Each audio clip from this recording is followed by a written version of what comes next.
বিসমিল্লাহির রহমানির রহিম। সকল প্রশংসা মহান আল্লাহ পাকের এবং প্রশংসা করি যার তরফ থেকে আমি আমার সেই আত্মনূর পেয়েছি, সে আদম পিতাকে। এবং প্রশংসা জানাই বিশ্বনবী তার প্রতি, এবং ভক্তি এবং সম্মাননা শ্রদ্ধা জানাই আমার পিতামাতার উপরে, যাদের মধ্যে দিয়ে আমি জন্মগ্রহণ করে আমি আমার আম্বিয়া নামের অস্তিত্বের উপর দণ্ডায়মান হয়েছি। এবং আমার তরফের থেকে যে কথাগুলো আসতেছে সেটা নিশ্চয়ই আমার মহান মালিকের ইচ্ছাতেই। তাই সেই কথাগুলো যারা শুনতেছে তাদের সবার প্রতি আমার সালাম, আসসালামু আলাইকুম। তো আজকে আমি কোরআনের কিছু আয়াতের কথা বলতে চাই। যেহেতু কোরআন হচ্ছে আমাদের দ্বীনি ধর্মের দলিল, এই যে আমরা যে কাগজের কোরআন পড়ি, এখানে আমরা যে বার্তাগুলো পেয়ে থাকি বা আয়াত কালামগুলো পেয়ে থাকি, এটা আমাদের নবী করিম সাল্লাল্লাহু আলাইহি সাল্লামের মাধ্যম দিয়ে আমাদের মাঝে আজ প্রকাশ হয়েছে। এবং সেখান থেকে আমরা জানতে পেরেছি এটা দ্বীনি ধর্ম। কিন্তু এই দ্বীনি ধর্ম আগে, যে কোরআন আসার আগে, এটা আমার মনে হয় ছিল না, এই লেখাটা বা এই বাণীটা ছিল না। এবং এই ধর্মকেই স্বয়ং আল্লাহ পাক মনোনীত করেছেন। এটা আল কোরআনেরই আর একটা বাণী।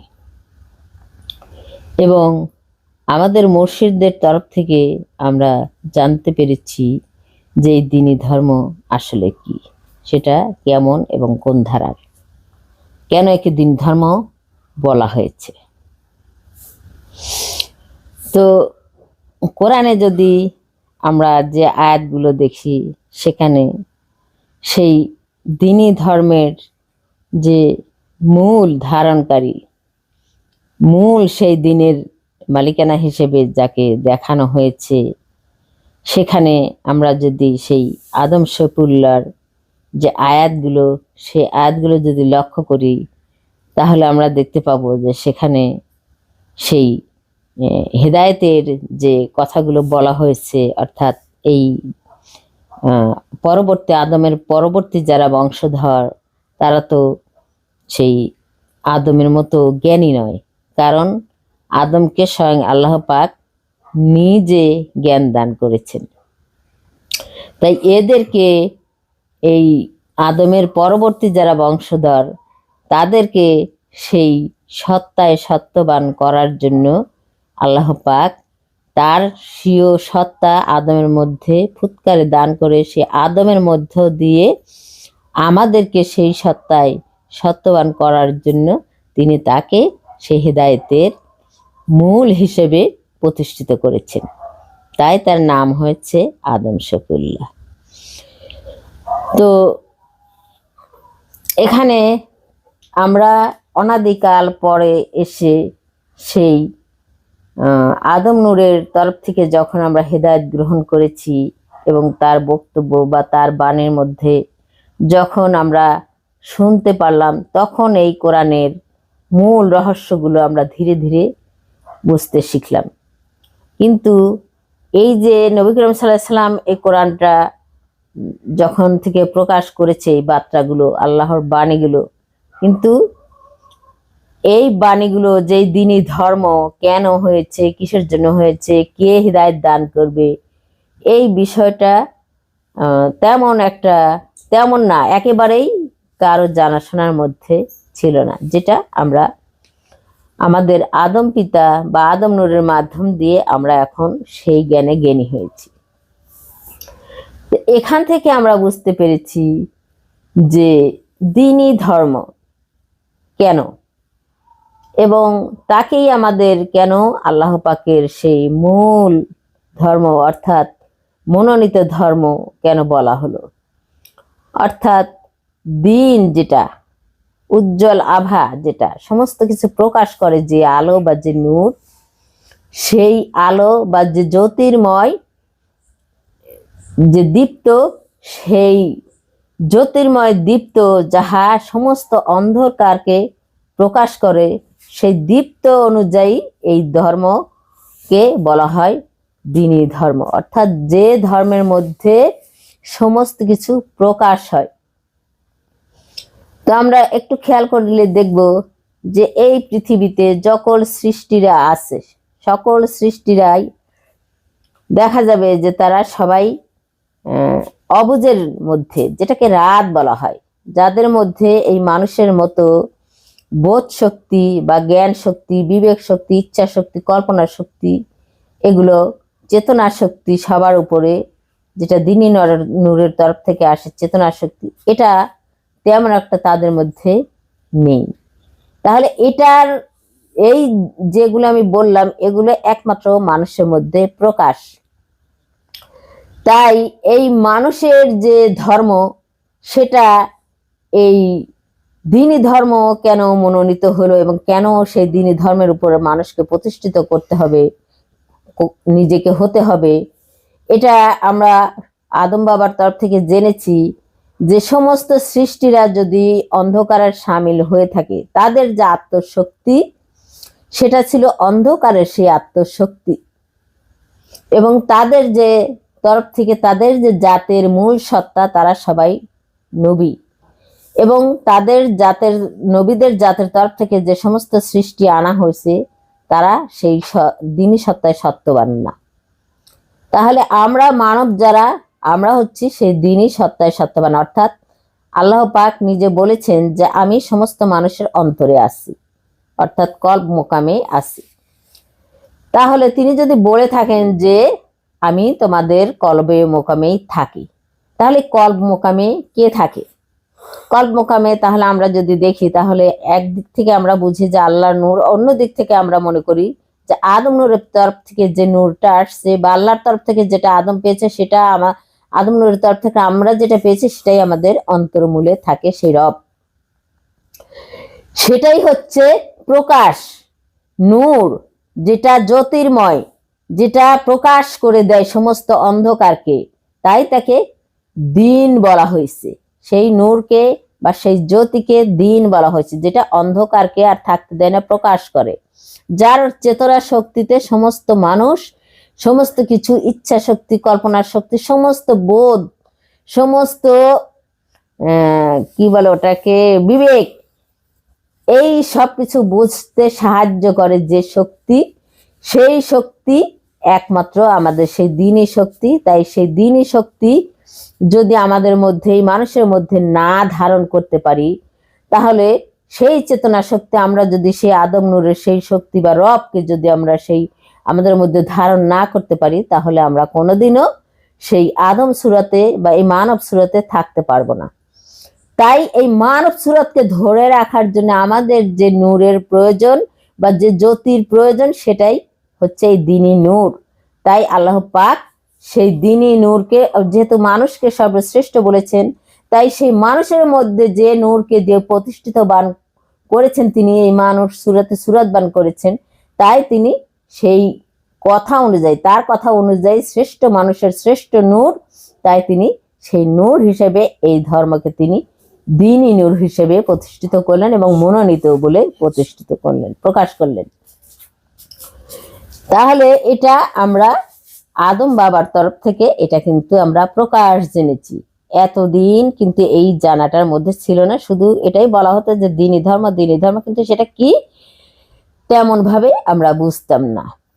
তো এখন এখানে আমাদেরকে যে দ্বীনি ধর্মের মধ্যে নিয়ে যেতে হলে, সেই কথাটা কিন্তু, বাক্যটা বা বাণীটা, এটা আমরা আল কোরআনে পেয়ে থাকি যে আমাদের সেই দ্বীনি ধর্মের উপর প্রতিষ্ঠিতবান হতে হবে, এবং সেটাই আল্লাহর মূল ধর্ম বা মনোনীত ধর্ম। তাহলে আমাদেরকে এই কোরআন, যেহেতু কোরআনের আরো কিছু, শুধু সেই আত্মা ধরলে তো হবে না, বা সেই চেতনা শক্তিকে ধারণ করলে তো হবে না, কে ধারণ করবে?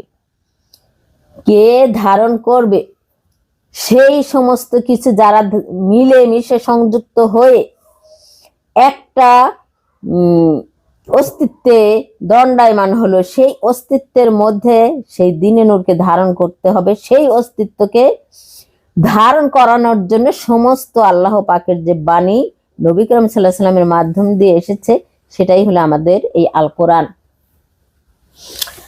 তাহলে এখানে আমরা সর্বপ্রথম যেটা দেখি কোরআনের যে আয়াতটা, সেটা আসছে যে তোমরা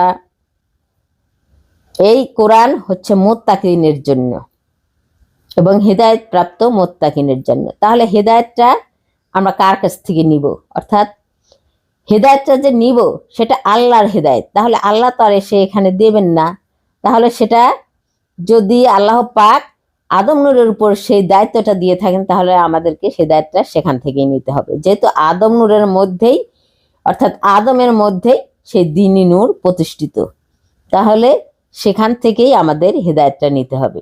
আর এই দ্বীনি নূরটা সে স্বয়ং আল্লাহ পাক আদমকে দান করেছে তার তরফ থেকে, আল্লাহর তরফ থেকে। তাহলে সেই নূর যেহেতু আদমের মধ্যেই, সেই আল্লাহ নূর যেহেতু আদমের মধ্যেই, তাই সেই আদমের কাছ থেকেই আমাদের সেই হেদায়েতটা নিতে হবে, নিয়ে আমাদেরকে মুত্তাকিন হতে হবে।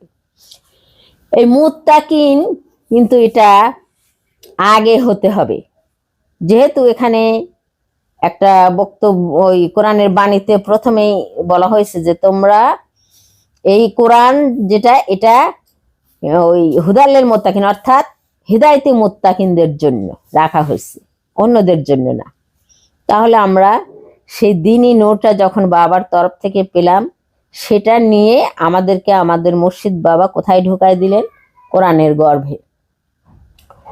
তো এখন কোরআনের গর্ভে আমরা ঢুকলাম, ঢুকে এখন দেখি যে ওখানে অনেক আদেশ নিষেধ এবং অনেক, কোনটা আমরা আমাদেরকে হুকুমত হলো এবং কোনটা আমাদের করার হুকুমত হলো এবং কোনটা আমাদের ছেড়ে দেওয়ার হুকুমত হলো, এবং ইবাদতেরও হুকুমত হলো। এখানে অনেক কিছু বলা আছে কোরআনের মধ্যে, তবে তার মধ্যে ইবাদতের হুকুমত আছে এবং বাহ্যিকভাবে দুনিয়ায় যে আমরা সংসার ধর্ম করি, বেঁচে থাকার প্রয়োজনের তাগিদে যেগুলো আমরা করি, সেখানেও আদেশ নিষেধ, এখানেও আল্লাহর তরফে বাণী হিসেবে এখানেও এগুলোও আছে।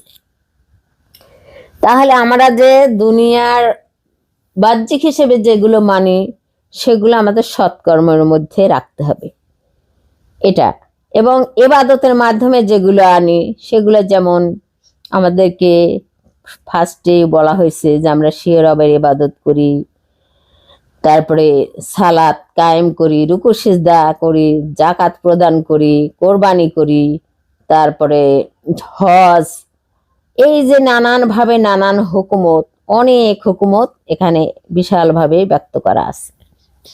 এবং পরিশেষে কিছু আয়াত যেগুলো এই নবীদের রহস্যজনক তাদের যে কিছু ঘটনা, সেই ঘটনাগুলো নিয়েও এখানে কিছু বর্ণনা দেওয়া আছে, কিছু না অনেকগুলো বর্ণনা দেওয়া আছে।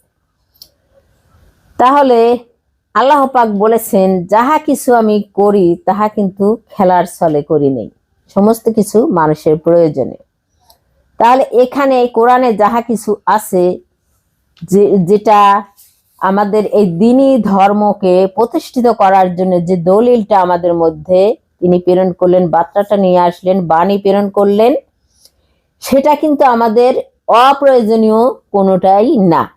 নিশ্চয়ই এটা প্রয়োজনের জন্যই আল্লাহ পাক সমস্ত কিছু এখানে বর্ণনা করেছেন।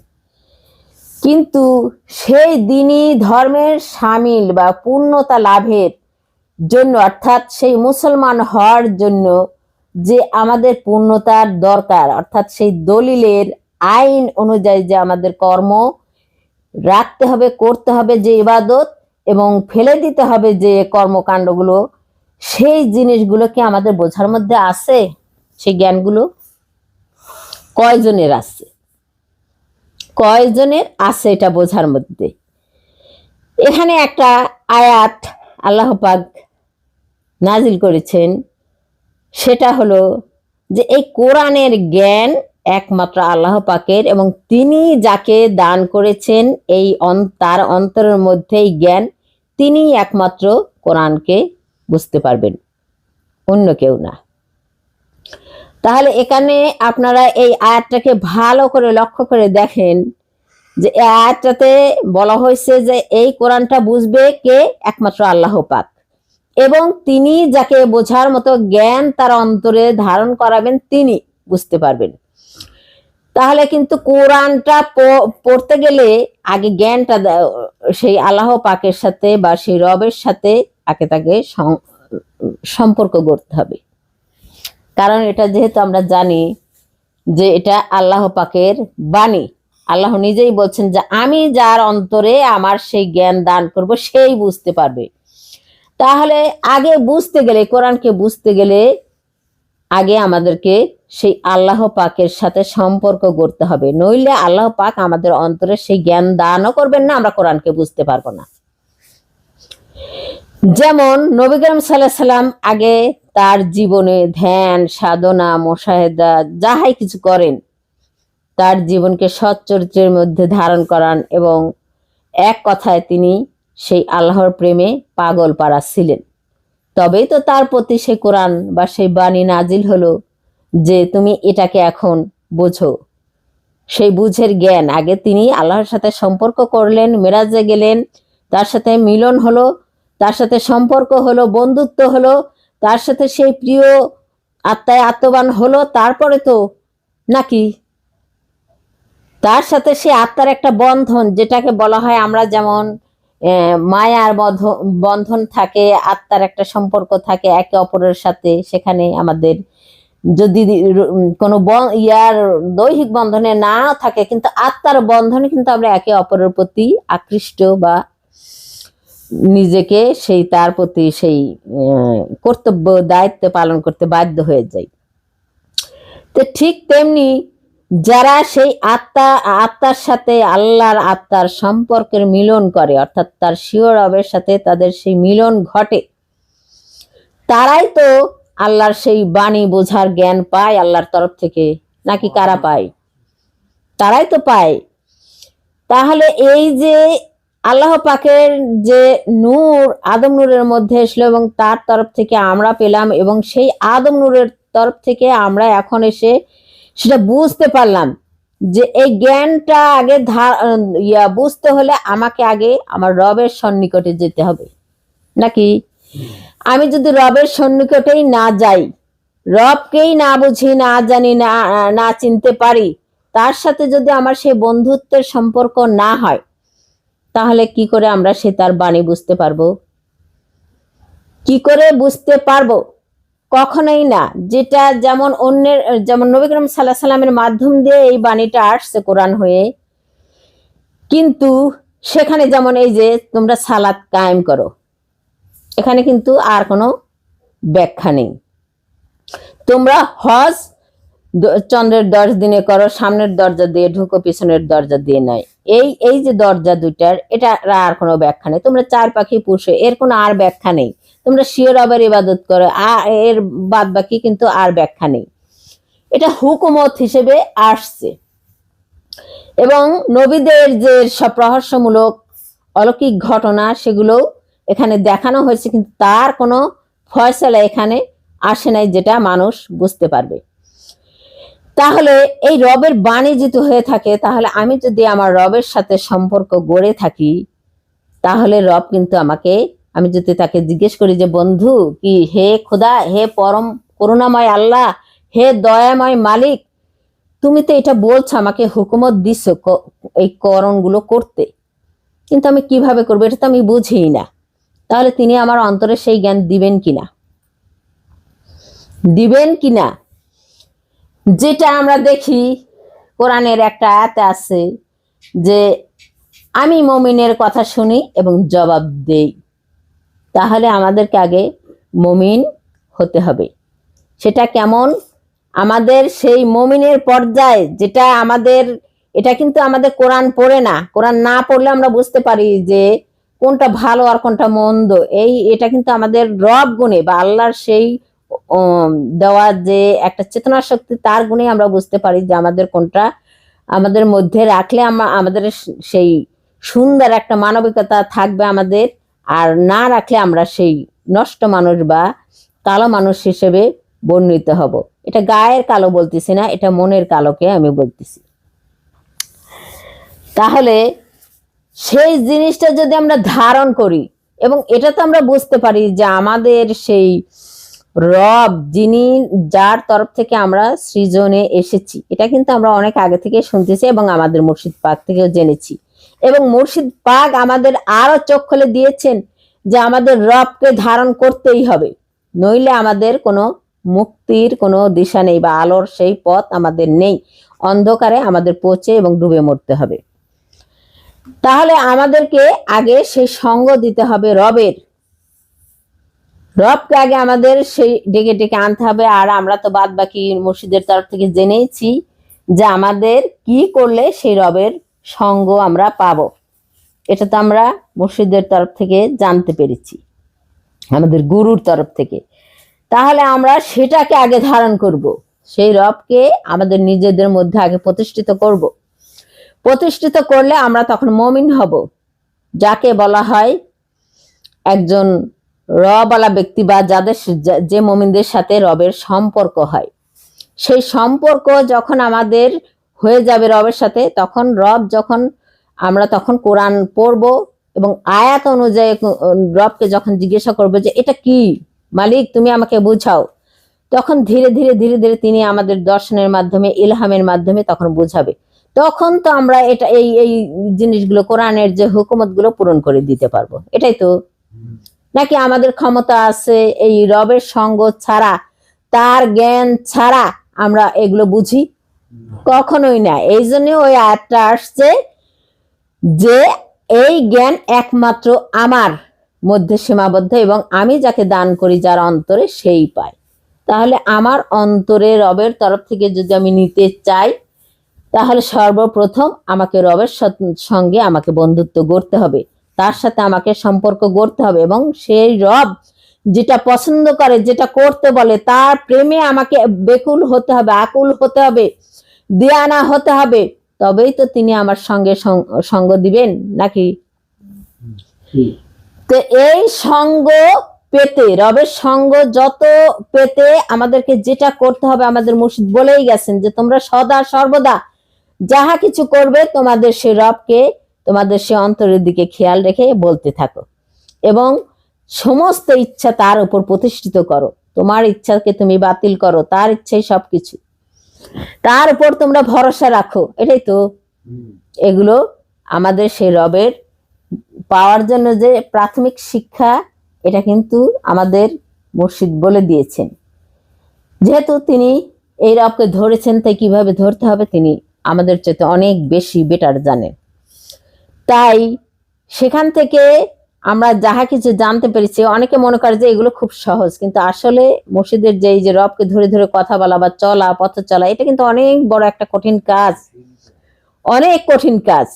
এটার মতো কঠিন আমার মনে হয় ফুলছুরাত পার হওয়া যত সহজ, তার চাইতেও কঠিন ফুলছুরাত পার হওয়া, এর চাইতে ফুলছুরাতের পার হওয়া অনেক সহজ, এটা তার চাইতেও কঠিন। সেই কঠিনকে সহজলভ্য করার জন্য একমাত্র রবের কাছেই প্রার্থনা জানাতে হবে যে হে রব, তুমি আমাদেরকে সাহায্য সহানুভূতি যদি না করো, তাহলে আমরা কখনোই এটা এই তোমার সত্তা, তোমার সাথে আমরা মিলিত হতে পারবো না। তোমার রবের উপর আমি আমার এই দেহ মোকামকে তোমার উপর, তোমার ধারণে আসতে পারবো না। এটা আমাদের প্রার্থনা। এই জন্য আমাদেরকে প্রার্থনা করার জন্য কিছু নিয়ম কানুন তিনি বলে দিচ্ছেন যে তোমরা এভাবে এভাবে প্রার্থনা করবে। যেমন আমরা 5 ওয়াক্ত নামাজ পড়ি, সিয়াম পালন করি, নাকি এগুলো করি না? তাহলে এগুলো কিন্তু আমাদের মুর্শিদ বলে দিচ্ছেন। তাহলে আমরা এখানে থেকে যদি রবের সঙ্গ না দেই, তার সাথে তাকে যদি আমরা না ডেকে, এটা একটা কথায় প্রবাদ বাক্য আছে যে আল্লাহ নাকি বলেন যে তোমরা যদি আমাকে একবার ডাকো তবে আমি 1 পা এগেও, তাহলে আমি 10 পা এগেই। এটাই তো প্রবাদ বাক্য, এটা শোনা যায়। কিন্তু আমাদেরকে এই এক পা, যে এই এক পা আমাকেই এগোতে হবে। তারপর রব বলছে যে তোমরা এক পায়ে গেলে আমি 10 পায়ে গেব, নাকি? তাহলে এই এক পাটা কিন্তু আমাদেরকে আগে বাড়াতে হবে, নইলে তিনি আসবেন না। তাহলে এই এক পা আপনারা যারাই এই ধর্মের মধ্যে আছেন, যে ধর্মের মধ্যেই আছেন, তাদের সেই রবকে, সেই নূরকে, সেই চেতনা শক্তিকে, সেই বিশ্ব ব্রহ্মাণ্ডের মালিকের সাথে সম্পর্ক গড়তে আপনারা সবাই সেই পথে পা রাখুন আগে। তারপরে আল্লাহকে বা আপনাদের সেই রবকে যেভাবে যে ডাকেন সেটা ডাকতে পারেন। তো এখন সেই ভক্তি বা শ্রদ্ধা সেটা অন্তর থেকে আসতে হবে, বা সেটা সেই অন্তরের বাণী, যেটা অন্তর যেটা বলে সেটা আমাদের কানকে বাহির দিকে রজ্জু না করে, যখন আমরা রবের দিকে রজ্জু হব তখন আমাদের কানকে রবের দিকেই প্রতিষ্ঠিত রাখতে হবে যেন। কারণ আমি এখন যদি আপনাদের কথা শুনতে থাকি তাহলে আপনার দিকেই তো আমাকে রজ্জু থাকতে হবে। তো আমরা কি করি, আমরা বিশেষ করে দেখা যায় যে নিজের কানকে বাইরের দিকে দিয়ে রেখে আল্লাহর জিকির করতেছি বা কালেমা পাঠ করতেছি বা ইয়া করতেছি, এই কথাগুলো কে শুনবে? এতে তো রব আরো, আমি তো মনে করি, অবমানিত হয়। কারণ তাকে ডেকে আনলাম তার সাথে কথা বলার জন্য, কিন্তু তাকে বাদ দিয়ে আমরা কানকে অন্যদিকে ফিট করে রাখছি, যে অন্যদিকে কি হচ্ছে। তো এখন আমাদের ভিতরে যে এই ভিতর জগৎ হচ্ছে অন্ধকার জগৎ, মহাঘনীভূত অন্ধকার জগৎ। তা আমাদের দিনে নূর কি? আমাদের দিনে নূর এই দৃষ্টিশক্তি না? এটা আদম নূর থেকে পাওয়া সেই দৃষ্টিশক্তি হচ্ছে আমাদের দিনী নূর। তাহলে সেই দিনী নূর আমরা দেখেন বাইরের দিকে যেদিকে তাকাই সেদিকেই কিন্তু প্রকাশ হয়, নাকি? সেদিকেই প্রকাশ হয়, অন্যদিকে কিন্তু আর আমরা দেখতে পাই না।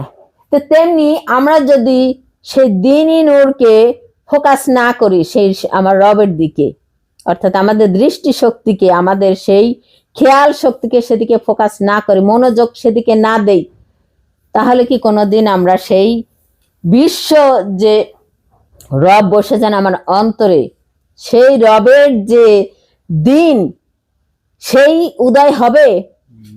কখনো উদয় হবে না। তাহলে সে যদি উদয় না হয়, আমার এই দৃষ্টিকে ওখানে প্রকাশ করব কেন? আমি চাচ্ছি যে হে আমার মহান রব, হে আমার মহান মালিক, তুমি উদয় হও আমার এই অন্ধকার জগতে, তুমি উদয় হও।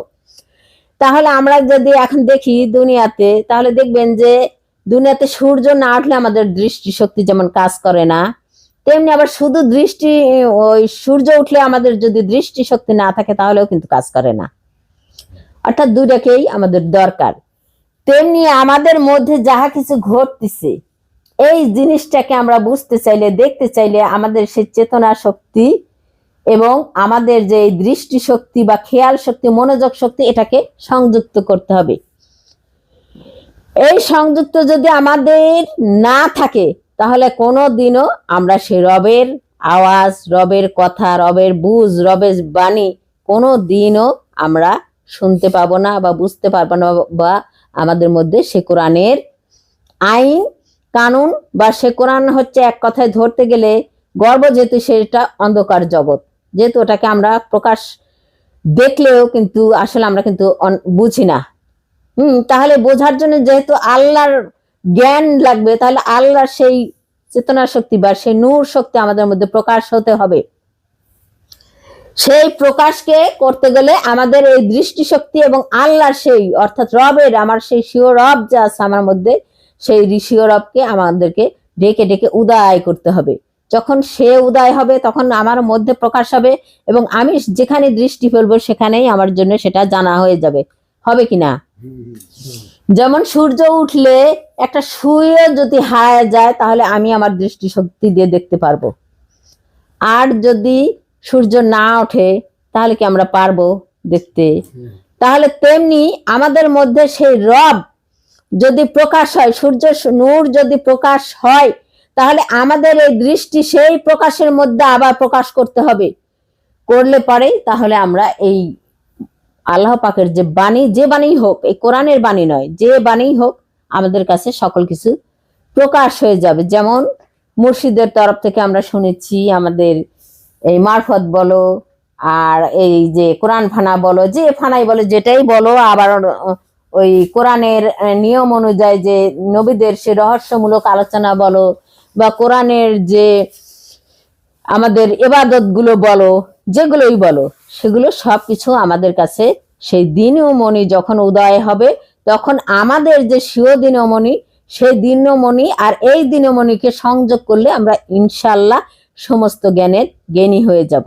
তাই আমাদের সর্বপ্রথম আমাদের স্বীয় রবের সাথে সংযুক্ত হওয়ার যা কর্ম, যেটা আমরা মুর্শিদের তরফ থেকে পেয়েছি, সেটা আমরা পালন করতে থাকব।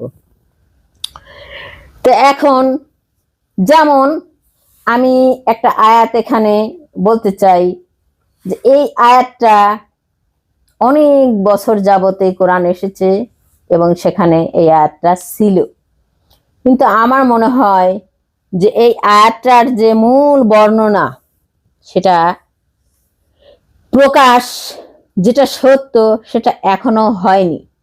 যেহেতু আল্লাহ পাক বলেছেন যে আমার জ্ঞান আমি যার অন্তরে দেই, সেই একমাত্র আমার বাণী বুঝতে পারে। তো এই বাণী হয়তো কেউ জানলেও প্রকাশ করে নাই, কিংবা হয়তো কেউ জানতেই পারে নাই, কিংবা কেউ জেনে বলার সময় পায়নি। যেমন আমাদের মুর্শিদ জানতো, কিন্তু তিনি হয়তো এটা বলেন নাই, বা সেই সময় সাপেক্ষ হলে হয়তো বলতো, না হলে না বলতো। সবকিছু সবসময় যে বলবে এটাও কিন্তু না। সবকিছু বলার সময় সাপেক্ষ, বা সেই সূত্র উঠে আসে, সে সেটা নিয়ে আলোচনা করে। হয়তো সেই সূত্রটা আসে নাই, তাই তিনি বলেন নাই। তো এটা হচ্ছে কেমন, আল্লাহ পাক বলেছেন যে হে কাফেরেরা, এখানে কিন্তু কাফের, ভালো করে মনোযোগ দিয়ে শুনেন, কাফেরদেরকে বলা হচ্ছে, মুমিনদেরকে নয়, কাফেরদেরকে বলা হচ্ছে যে হে কাফেরেরা, তোমরা কি লক্ষ্য করো নাই যে আমি আসমান এবং জমিনকে এক মিলিত করে রেখেছিলাম এবং তাকে আমি আবার আলাদা করে দিয়েছি। তো তোমরা এই যে কথাটা, এখানে আরো একটু আছে আয়াত, সেটা নাই বললাম, এটুকুই যথেষ্ট। এটুকুরই হাকিকত, বিশাল রহস্যজনক একটা হাকিকত, যার ব্যাখ্যা সেটা কেমন, সেটা হচ্ছে যে আল্লাহ পাক তো 6 দিনে সমস্ত কিছু সৃষ্টি করেছেন, নাকি? এটা বর্ণনা অনুযায়ী আসছে। তাহলে 6 দিনে যদি সমস্ত কিছু সৃষ্টি করে থাকেন, তাহলে পৃথিবী, এই যে বিশ্ব ব্রহ্মাণ্ড যাহা কিছু আছে, তা তো সেই তার মধ্যেই বিরাজমান, সেই দিনের মধ্যেই, সেই 6 দিনের মধ্যেই, নাকি? তাহলে এগুলো তিনি কি এই পৃথিবী আর আসমান কোন কোরআনের আইন অনুযায়ী দেখা যায় যে সেটা একত্রিত ছিল? কোথাও কি কেউ বলতে পারবে, প্রমাণ দেখাতে পারবে? না। আর একটা কথা এখানে, সেটা আমি বলতেছি, যে এখানে কাফেরদেরকে বলা হয়েছে যে তোমরা লক্ষ্য করো নাই, অর্থাৎ তোমরা কি দেখো নাই যে আসমান এবং জমিনকে আমি মিলিত করে রাখছিলাম। তাহলে এখানে এই আয়াত যদি সম্পর্কে আমরা দেখি, তাহলে এখানে কাফেরদেরকে বলা হচ্ছে তোমরা কি লক্ষ্য করো নাই, বা অতীতকে নিয়ে যাওয়া হচ্ছে। তো কাফের তো আসলে হলো নবী করিম, এই কোরআন আসলে হলো নবী করিম সাল্লাল্লাহু আলাইহি সাল্লামের সময়, তখনই তো কাফের রচনা হয়েছে, নাকি? তাদেরকে তো বলা হয়েছে না। তো আল্লাহ কি এতই অজ্ঞানী যে তিনি বলবেন যে তোমরা দেখো নাই? অর্থাৎ অতীতে, তারা কি অতীতে ছিল যে তারা দেখবে যে আল্লাহ আসমান আর জমিনকে একত্রিত করে রাখছিল? তাহলে এটা কি তাদের, এটা বলা হলো যে তোমরা কি দেখো নাই, লক্ষ্য করো নাই যে সেদিন তখন এই আসমান এবং জমিনকে একত্রিত করে রাখা হয়েছিল, মিলিত করে রাখা হয়েছে। তাহলে ওই এখানে এই আয়াত অনুযায়ী বোঝা যায় যে কাফেরা তো তখন ছিল না। তাহলে তাদেরকে কেন বলা হলো এটা, যে তোমরা কি লক্ষ্য করো নাই, তোমরা কি লক্ষ্য করো নাই বা করো না যে এই আসমান এবং জমিনকে আমি মিলিত করে রাখছিলাম এবং পরে আমি সেটা আলাদা করে দিচ্ছি? তাহলে আমরা কি এখানে বুঝতে পারি না যে প্রত্যেকটা মানুষ যখন এই আয়াতটা পড়বে, প্রত্যেকটা মানুষের জন্য এই আয়াতটা লক্ষ্য করতে বলা হয়েছে নাকি? যে যখনই আমি পড়ব যে আল্লাহ আমাকে বলতেছে তোমরা কি দেখো নাই যে আমি আসমান এবং জমিনকে একত্রিত করে রাখছি। এটা কাফেরদের যেহেতু উল্লেখ করা হয়েছে, তাহলে কাফেরদেরকে সতর্কবাণী, তাই তো? সতর্কবাণী যে আমি একত্রিত করে রাখছিলাম, কিন্তু তারপরে তাকে আলাদা করে দিছি। তারপরে কি তোমরা সতর্ক হচ্ছে না? তোমরা দেখেও সতর্ক হচ্ছে না। তার মানে তাদেরকে দেখানো হয়েছিল ওই জিনিসটা, বুঝের মধ্যে আছে, কিন্তু মানুষ ব্যাখ্যা করতে এখনো পারে নাই যে এই জিনিসটা কি মিলিত করে রাখা হয়েছিল, যেটাকে কাফেরদেরকে সতর্ক করছে যে একত্রিত ছিল। তোমরা লক্ষ্য করলে না যে এটা একত্রিত থাকার পরে তোমরা লক্ষ্য করলে না, যার কারণে আজ তাকে আমরা আলাদা করলাম, তারপরেও তোমরা পথভ্রষ্ট হয়ে রইলে। এটাই তো। এবার আমি বলি সেটা কেমন। আচ্ছা, আমাদের যে আদম আলাইহিস সালামকে সৃষ্টি করা হয়েছে, এটা কোরআনের বর্ণনায় আসছে মাটি থেকে, না? তো মাটি কি জমিন না? জমিন তো। আচ্ছা, তাইলে এখানে থেকে বোঝা যায় যে মাটি তখন থেকেই আলাদা ছিল, আসমান থেকে জমিন আলাদা ছিল আদম আলাইহিস সালামের আগে থেকেই। তাহলে তিনি কিভাবে, আল্লাহ পাক বলেন যে তোমরা কাফেররা তোমরা কি লক্ষ্য করো নাই? কাফেররা কিভাবে দেখবে? আদমের আগেই যদি এটা হয়ে থাকে, আলাদা হয়ে থাকে, তাহলে কাফেররা কিভাবে দেখবে? তাহলে এটা কোথায়? সেই মিলিত হওয়ার জায়গা কোথায়, যেটা প্রত্যেকটা মানুষ লক্ষ্য করতে পারে এবং তারা বুঝতে পারে যেটা এখনো তা হচ্ছে, আলাদা করা হচ্ছে এবং মিলিত ছিল। তাহলে এবার আমরা দেখি যে আদমকে সৃষ্টি করা হয়েছে মাটি দ্বারা, এটা বর্ণনা করা আছে কোরআনে। এবং আদম বাবার তরফ থেকে আমরা জেনেছি যে মায়ের গর্ভে সমস্ত সৃষ্টি যারা, তা খেয়ে খেয়ে মা এই মানব দেহ গঠন করেছে, তাই তো? প্রত্যেকটা মানুষকে। এই যে সৃষ্টিরা, এগুলো কি আকাশ থেকে আসে না? এই জমিনে আছে, জমিনে, তাই তো? ভালো করে লক্ষ্য করেন যে এই সৃষ্টিরা কিন্তু জমিনে, এবং এই মাটিটাকে জমিন বলা হয়েছে, মাটিও কিন্তু জমিন। তাহলে এই সৃষ্টিরা এবং জমিন এরা কিন্তু একত্রিত হয়ে আছে, কিন্তু এই জমিনকে আকাশের সাথে একসাথে সংযুক্ত করে রাখা হয়েছিল এবং তাদেরকে আলাদা করে দেওয়া হয়েছে। এবার দেখেন যে আদম আলাইহিস সালাম আত্মাটা কোথা থেকে পাইছে? আল্লাহ পাক কোথায় থাকেন? তিনি বলেন নাই যে আমি আসমানের সমাসীন, বলছে তো? তাহলে আত্মাটা কোথা থেকে আদমের মধ্যে আইছে? আসমান থেকে। তো এবার দেখেন আদমের যে দেহ এবং সমস্ত সৃষ্টি এবং এই মাটি দ্বারা সমস্ত মানুষের দেহ গঠিত করা হয়েছে, এবং আত্মা যেটা, সেটা আল্লাহর তরফ থেকে আসছে, নাকি? তো এবার দেখেন তো আসমান আর জমিন মিলিত হয়ে আছে কিনা। দেহ হলো মানুষের যে জমিন, আর আত্মা হলো সেই আসমানের বস্তু বিশেষ, মিলিত হয়ে আছে কিনা? আসমান এবং জমিন আছে কিনা? তাহলে এই যে আসমান আর জমিন, যাকে আমি আলাদা করে দেই, আল্লাহ পাক এটাই কাফেরদেরকে বোঝাতে চাচ্ছেন যে তোমরা কি লক্ষ্য করো না তোমাদের সামনে আসমান জমিন প্রতিনিয়ত আলাদা হচ্ছে? এটা অতীত না। এখন ধরেন আমি বেঁচে আছি, আমি একজন মৃত ব্যক্তিকে দেখতেছি, এটা কিন্তু আমার অতীত, আমি কিন্তু মারা যাই নাই। আমার দাদা নানা ও বাবা মা সবকিছু যারা চলে গেছে, তারা কিন্তু আমার অতীত। তো আমি যদি সেই ওই অজানের মধ্যে থাকি, তাহলে আমাকে কি বলা হবে না তুমি কি দেখো নাই যে তাদেরকে আমি একসাথে করে রেখে তারপর আলাদা করে দিচ্ছি? তোমরা সতর্ক হও এখান থেকে, এটাই তো। কিন্তু যারা এইসবের ব্যাখ্যা এনেছে, তাদের ব্যাখ্যা ক্ষেত্রে কিন্তু এই যে রহস্যজনক ঘটনা, এটা কিন্তু বোঝায় নাই। তাদের যে ঘটনা, তারা যেটা বোঝাইছে, তারা বুঝেছে যে অতীতে আল্লাহ পাক আসমান আর জমিনকে একত্রিত করে রাখছিলেন। সেটা যদি তাই হয়ে থাকে, তাহলে কাফেরদেরকে কেন বলা হবে? কাফেররা তো ওটা দেখে নাই, আর এখানে কোনো সতর্ক করার কোনো প্রশ্নই আসে না। তাহলে এটাই সেই জমিন, মানবের এই দেহটাকেও কিন্তু জমিন বলা হয় কিনা? মানব জমিন বলা হয়। তাহলে এই মানব জমিন এবং আত্মনূর যেটা আসমানের বস্তু বিশেষ, সেই আসমানের বস্তু বিশেষকে একত্রিত করে রাখা হয়েছিল, মিলিত করে রাখা হয়েছিল। হে কাফেরগণ, তোমরা ভালো করে দেখো, প্রত্যেকটা মানুষকে এই জমিন আর আসমানকে একত্রিত করে মিলিত করে রাখা হয়েছে।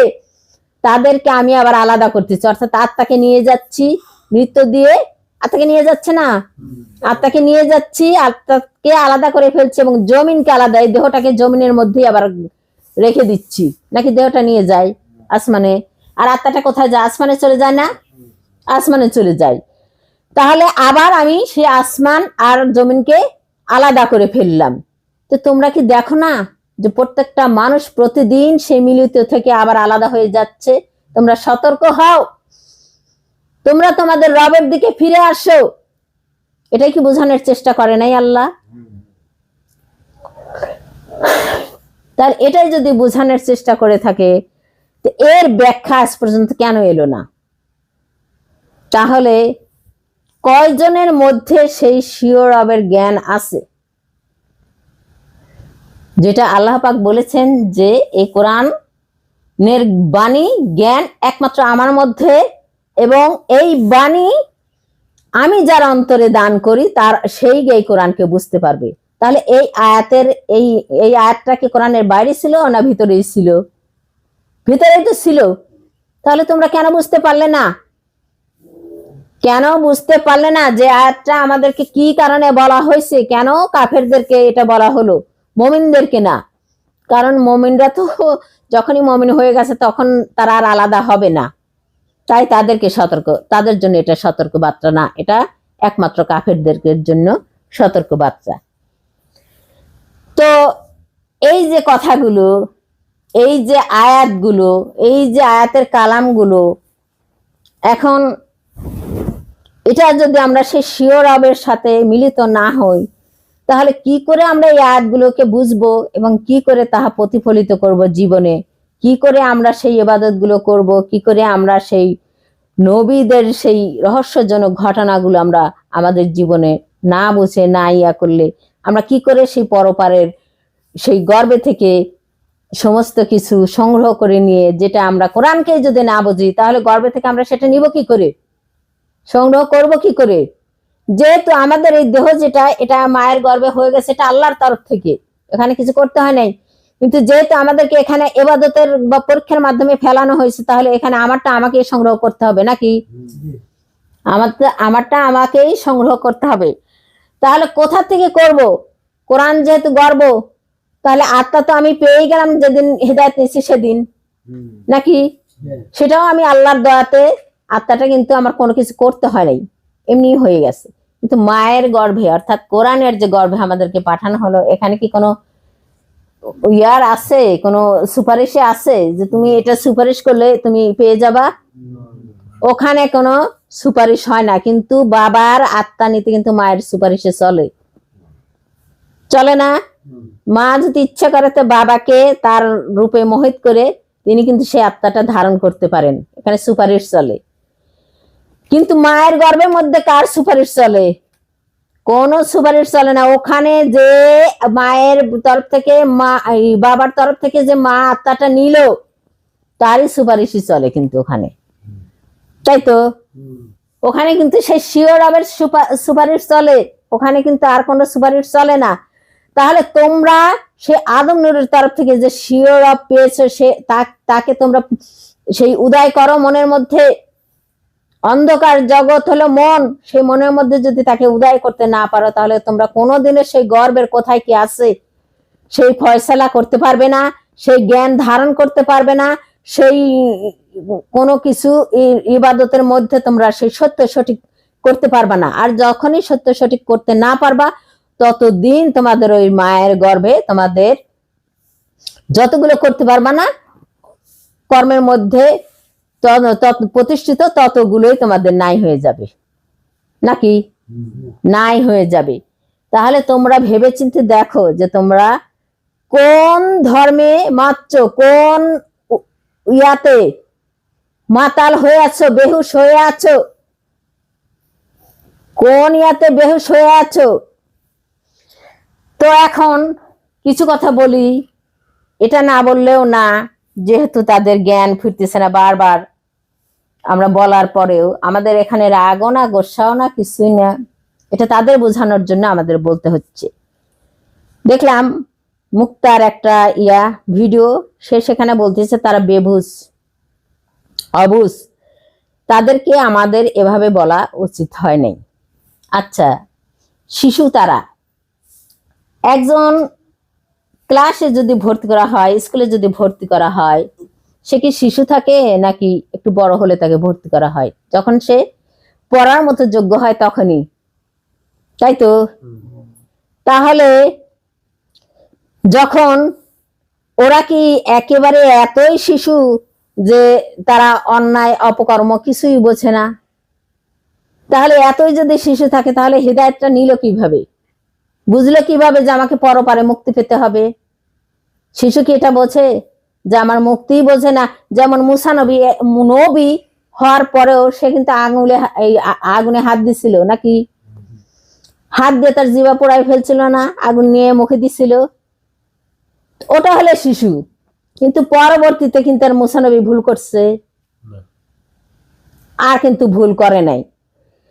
কিন্তু ওরা যে যখন হেদায়েতটা নিছিল তার আগে যখন ছিল তখন ছিল শিশু, তখন ছিল শিশু অবুঝ, কারণ তখন ছিল বনি আদম, বনির জাতে শামিল।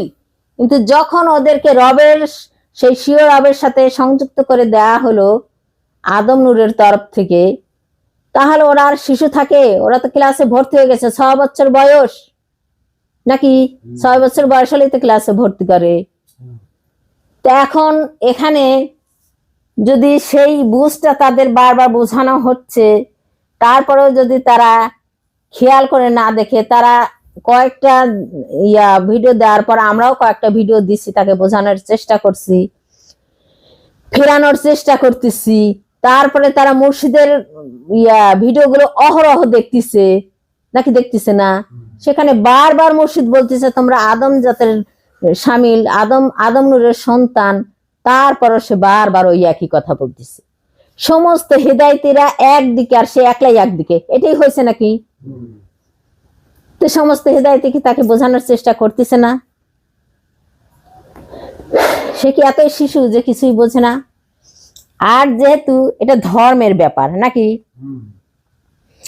আচ্ছা, এখন যদি মা দুধ গ্লাসে ভরে রাখছে, শিশু গিয়ে সেটা ঢেলে ফেলছে না বোঝার কারণে, মা কিন্তু আবার সেই দুধটা, সেই গ্লাসটাকে ধুয়ে মুছছে, আবার কিন্তু গ্লাসে কিন্তু আবার দুধ খাওয়ানোর জন্য আনতে পারে শিশুকে, তাই তো? কিন্তু এই ধর্মের ব্যাপারে কি তাই হয়?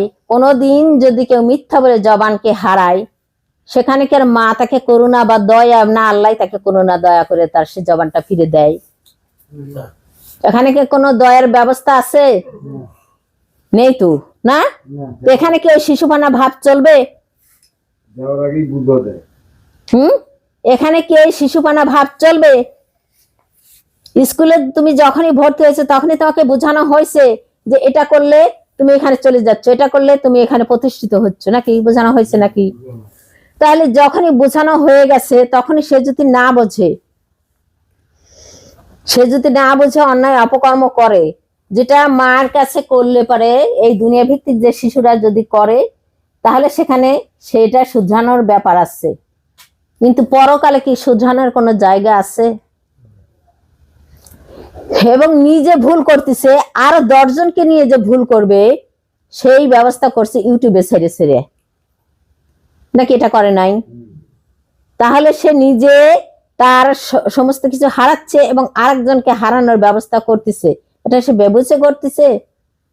আমরা এতই অবুঝ হয়ে গেছি যে আমরা বুঝি না ওরা কি করতেছে, কি করতে চায় আর কি করতে চায় না, কিছুই বুঝি না। আমরা এমনি এমনি ওদেরকে এরকম ধাওয়াচ্ছি, এমনি। ওরা কি দেখে না এই যে জাহানের যে বক্তব্য, তার সাথে আব্বার বক্তব্যগুলো সংযুক্ত করে রাখা হয়েছে? শেষের দিকে, জাহানের বক্তব্যের শেষের দিকে আব্বার যে বক্তব্যটা রাখা হয়েছে, আব্বা সেখানে কি বলছে, সে আদম নূর কি বলছে সেখানে তো বলছে যে যারা এরকম করবে তাদেরকে বোঝানোর পরেও যদি না বোঝে তাদেরকে বের করে দাও, বলে নাই? দেয় নাই তিনি কাউকে কাউকে? দিছেন তো, তাকে দেয় নাই নাকি? তাকে শুধরে আবার আবার তাকে বলছে যে তুমি তওবা করে শুধরে যাও, তাহলে থাকো, আর যদি শুধরে না যাও তাহলে তোমাকে এখান থেকে ছাঁটাই করা হলো না, এটাই। তো আবার আমি তাদেরকে আবারও বলতেছি, দেখো ভাই, তোমাদের সাথে আমাদের কোনো শত্রুতাই নাই। শত্রুতাই হয় কোথায়? দুনিয়া ভিত্তিক ধন সম্পদ নিয়ে মানুষের শত্রুতাই হয়। কিন্তু তোমাদের যে মনোবৃত্ত দেখতেছি হিংসা, সেটা দুনিয়া ভিত্তিক নয়, তোমরা আখেরাত ভিত্তিক নিয়ে শত্রুতাই শুরু করছো। কেমন? এটা জাহান কেন সেই হেদায়েতের মালিক হলো? সেটা মামুনের যে বক্তব্য সেখানেই বোঝা যাচ্ছে যে সেটা এটার উপরে হিংসা করেই তারা এটা করতেছে। জাহান যেটা বলতেছে ওরা তার উল্টো করতেছে, একবার খেয়াল করতেছে না যে মুর্শিদ কোনটা বলল। তাই তো, মুর্শিদ কোনটা আমাদেরকে বলছে সেটা জাহান যাহাই করুক আর তাহাই করুক, মুর্শিদের উপর যদি আমরা প্রতিষ্ঠিত বান থাকতে চাই সেই কথার উপরে, এবং আদম নূরের সেই নূরের উপর যদি আমরা সেই জাতি হতে চাই, তাহলে তিনি যাহা বলে গেছেন আমাদের তাই করা উচিত, নাকি? কিন্তু এরা তো তা মোটে করতেইছে না, এরা শুধু অন্যায় অপকর্মের মধ্যে সামিল হয়ে আছে আজ কয়েক বছর ধরে। এটা একবার দুইবার ভুল হতে পারে, এতবার কি হতে পারে?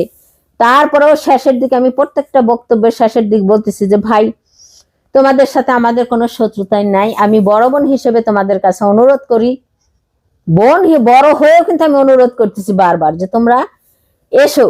তারা নাকি বলে যে আমরা ডাকি না। আমার প্রত্যেকটা বক্তব্য তো আমার মনে হয় তারাই আগে শুনে।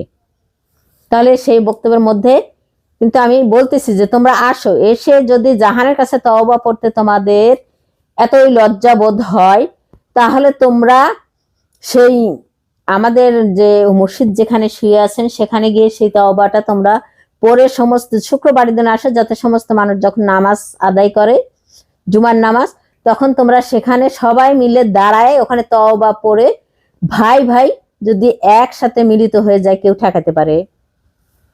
কারো ঠেকানোর কোনো ইয়ে আছে? এক ভাই যদি আরেক ভাইয়ের হাত ধরে তাহলে ময়াতে এমনি তাকে এসে বুকে টেনে নেবে। তুমি আসলেই না তার কাছে কোনো কিছু বলার জন্য, তোমাকে কিভাবে আমরা ডাকবো? আরো তোমাদেরকে পায়ে ধরতে বলতেছে আমাদেরকে, যে আমরা তোমাদেরকে পায়ে ধরে ডেকে নিয়ে আসবো? তা কখনো হবে না। তোমরা তো অপরাধী, তোমরা তো অপরাধী। তোমাদেরকে মাফ করার জন্য আমরা এটুকুই করতে পারি যে তোমরা আসো, তোমাদের শুধরে যাও, তওবা করে শুধরে যাও, এটুকু, এর বেশি না। আর যদি তোমরা মাপ না চাও, তওবা না করো, তাহলে ওই যে আমার মুর্শিদ পিতা যেটা বলছেন যে বের হয়ে যাও, সেটা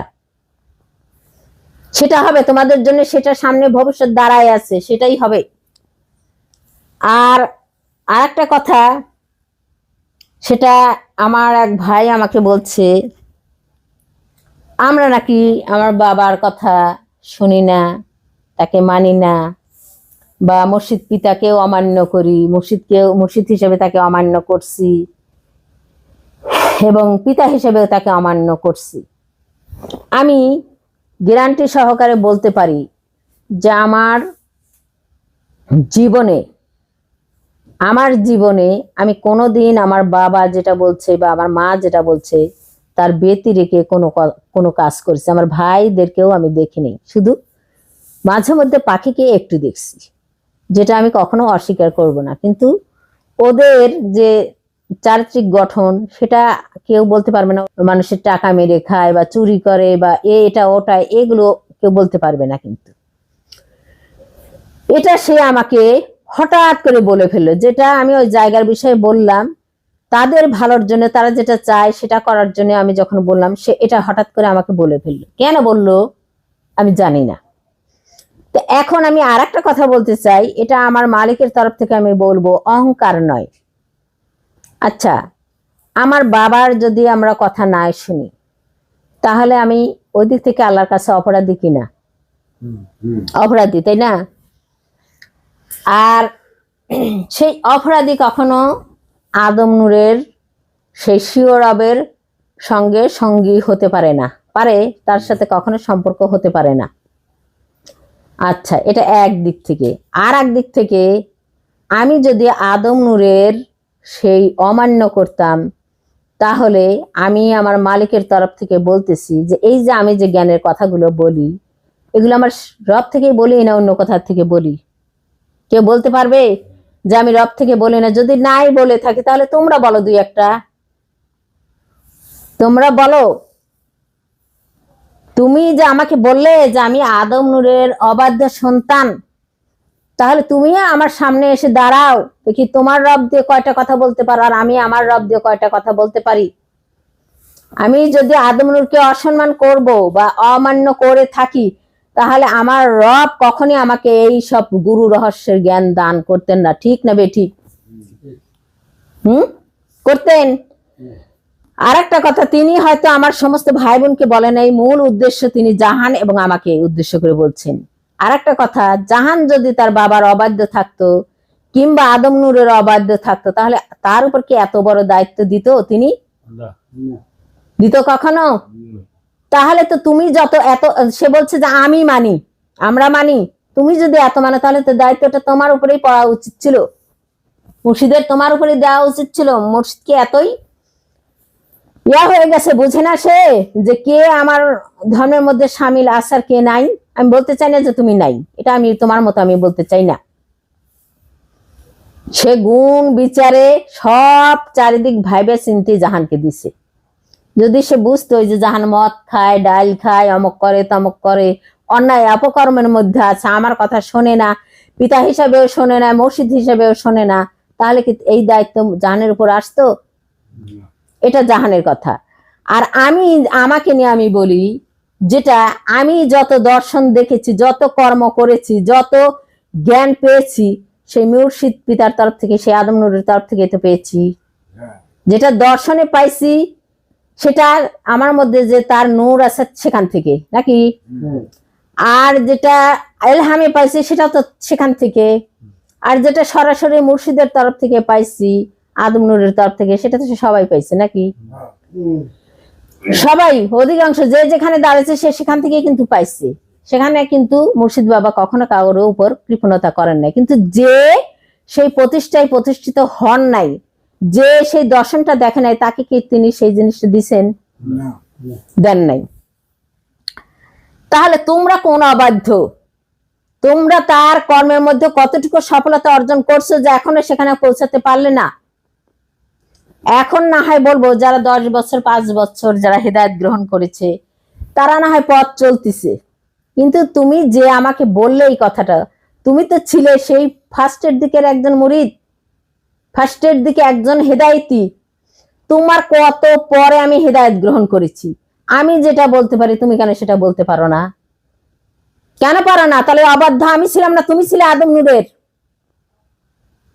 আদম নূরের অবাধ্য। আদম নূর যেটা আমাকে দর্শন দেখাইছে তোমাকে কেন দেখাইলো না? আমার মধ্যে যে জ্ঞান প্রকাশ হয় তোমার মধ্যে কেন হয় না? তাহলে অবাধ্য আমি না তুমি? সেদিন আমি সবার সম্মান রক্ষার্থে, তোমার সম্মান রক্ষার্থে সবার সামনে আমি কিছু বলি নাই বলে এই নয় যে সত্য আমি বলবো না। আমি আমার বাবার মতো, আমার বাবা যখন ওই সমস্ত মানুষের মধ্যে যখন ইয়া দিত না, বক্তব্য দিত, কি রফিকুলকে ছাড়ছে যখন ভুল বলছে না, ওই আলাউদ্দিনকে ছাড়ছে যখন ভুল বলছে, নাকি ওই জলিলকে ছাড়ছে, না কোন মৌলবীকে ছাড়ছে, না কোন বক্তাকে ছাড়ছে তিনি?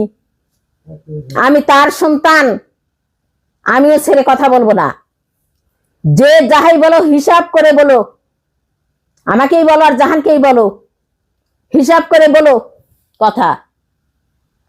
তুমি একবার আমার এই বক্তব্য শুনে জ্ঞানে লাগাও যে তাই তো, জাহানকে যেটা দিলে আমাকে কেন দিল না? তাহলে প্রতিষ্ঠিতবান যোগ্যতায় জাহান এগিয়ে আছে তোমার থেকে নাকি? কথা আসে না?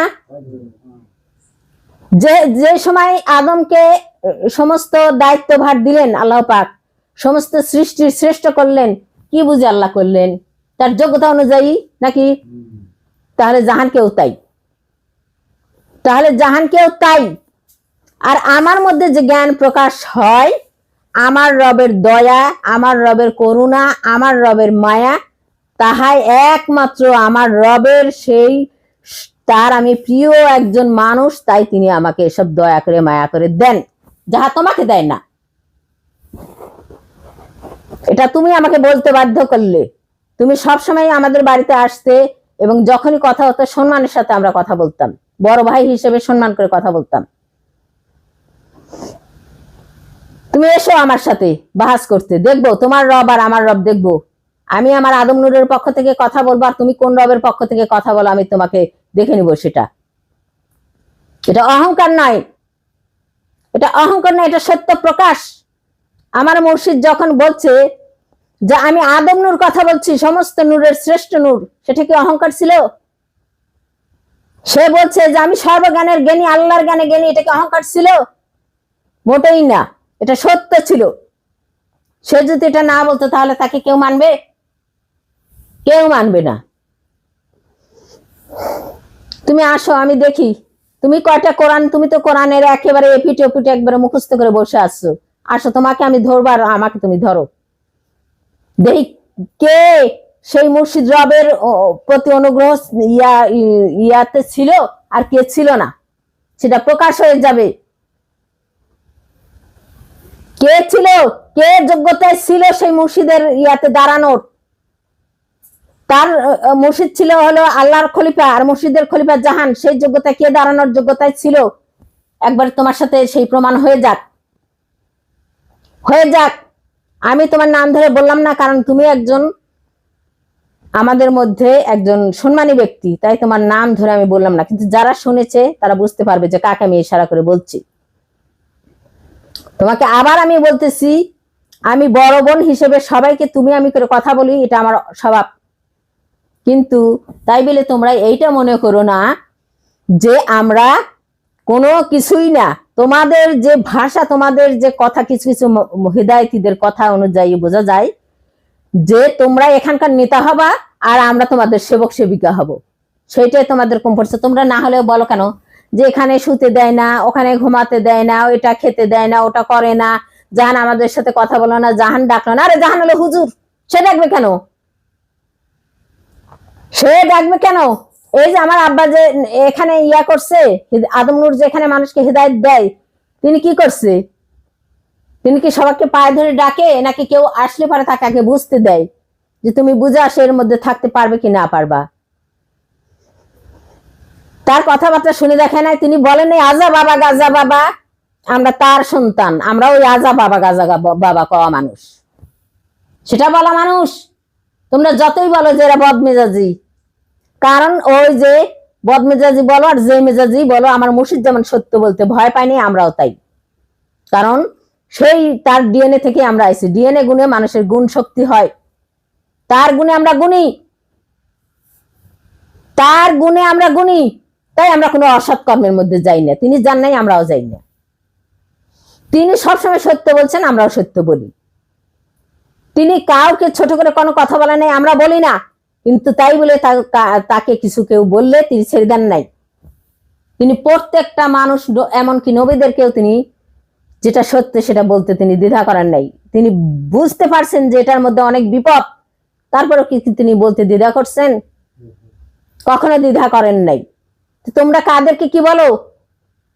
তোমরা কি একবার ভেবে দেখো না যে আল্লাহর নূরে যেমন আদম সরাসরি, তেমনি আদম নূরের থেকে আমরা সরাসরি।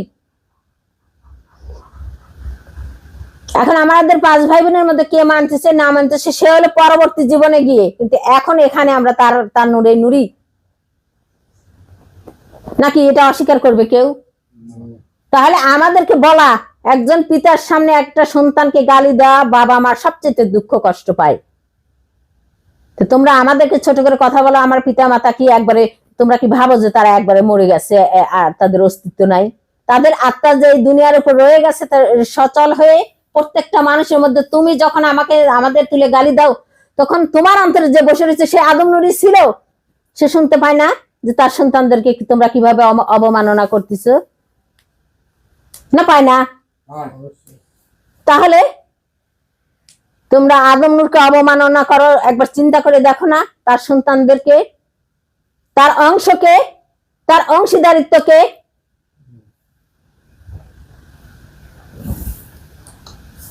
যার যদি জ্ঞান বুঝে থাকে তাহলে এটুকুর মধ্যেই সে যেন তার ইয়াকে জ্ঞানের মধ্যে নিয়ে আসে যে আমি কি বলি।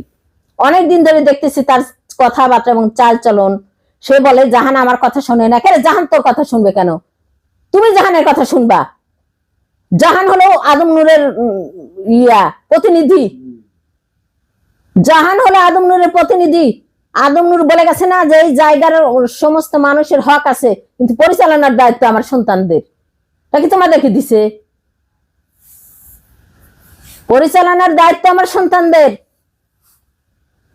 সে কি তোমরা সন্তান, তোমাদেরকে বলা হয়েছে নাকি ওদেরকে বলা হয়েছিল? ওদেরকেই বলা হয়েছিল। তাহলে কাকে কি বলো? কাকে কি বলো? সে জানে যেটা আমার আত্মার থেকে আসা। তোমরা আমাদেরকে পৃথক করতে বাধ্য করতেছ, আমরা তোমাদেরকে পৃথক করি নাই। তোমরা তোমাদের কথায় আমাদেরকে তোমাদের সেবক সেবিকা মনে করো।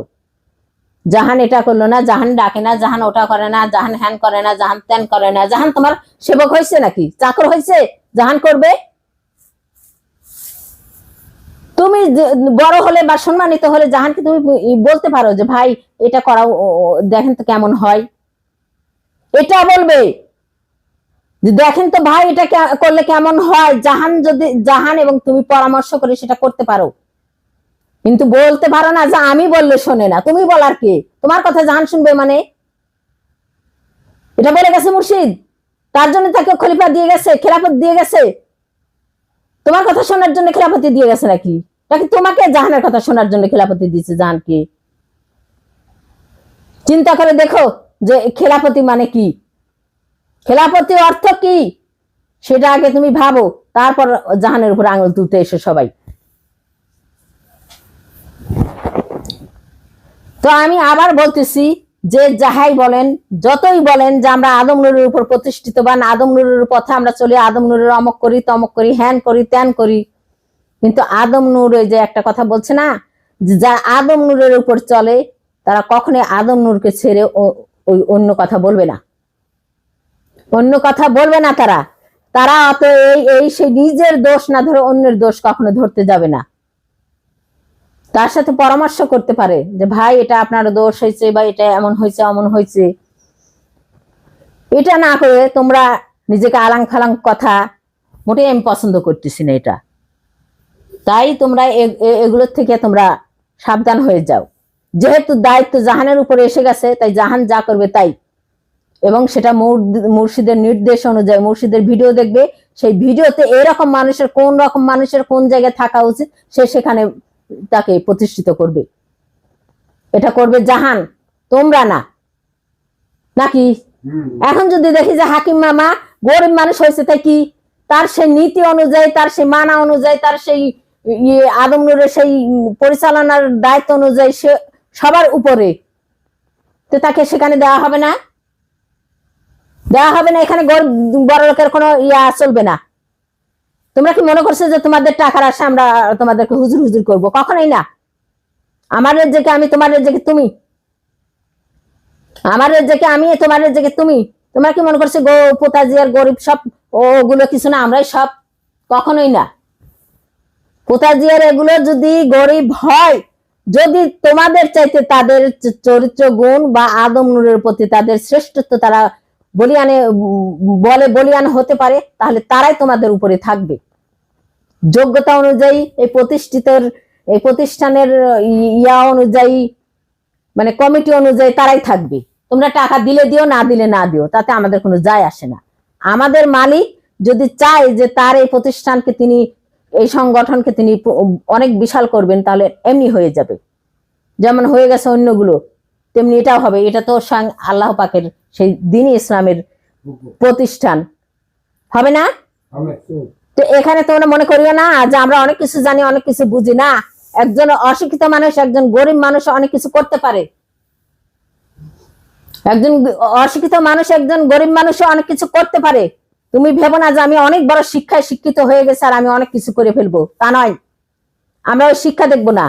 আমরা এবং আল্লাহ এবং মুর্শিদ এবং আমরা দেখবো যে তোমাদের সেই চরিত্রের দিক দিয়ে তোমরা এই প্রতিষ্ঠানের কোথায় দাঁড়াতে পারো, সেখানেই তোমাদেরকে নিয়ে দাঁড় করো। এবং যে যে হোক, সে যেই হোক না কেন, সে যত গরিবই হোক আর যত উচ্চ বংশেরই হোক, আমরা সেই বংশ দেখব না, আমরা দেখব তার সে মান্যতা, সেই মুর্শিদের মান্যতা দেখব, মুর্শিদের বাণীগুলো আগে রিসার্চ করে দেখব যে সেই বাণীর মধ্যে সে কোথায় দাঁড়ানোর মতো সামর্থ্য রাখে, সেই অনুযায়ী তাদেরকে সেখানে বসানো হবে ইনশাল্লাহ। এই বলে আমি আমার বক্তব্য এখানে রাখতেছি এবং সমস্ত ভাইকে আবার আমি এই পোতাজিয়ার ভাইদেরকে আবার আমি বলতেছি, তোমরা নাকি বলো যে আমরা তোমাদেরকে দাওয়াত দেই না, ডাকি না, তো তোমাদেরকে আবার ডাকলাম, তোমরা এসে তওবা করে ভাইয়ের সাথে ভাই মুখ মিলায় এক হয়ে যাও। যদি না হয়ে যাও তাহলে যেমন আছে তেমনই থাকতে পারো, এতে আর আমাদের কোনো আর ডাকবো না কোনোদিনও, বলবো না কোনোদিনও, এটাই শেষ।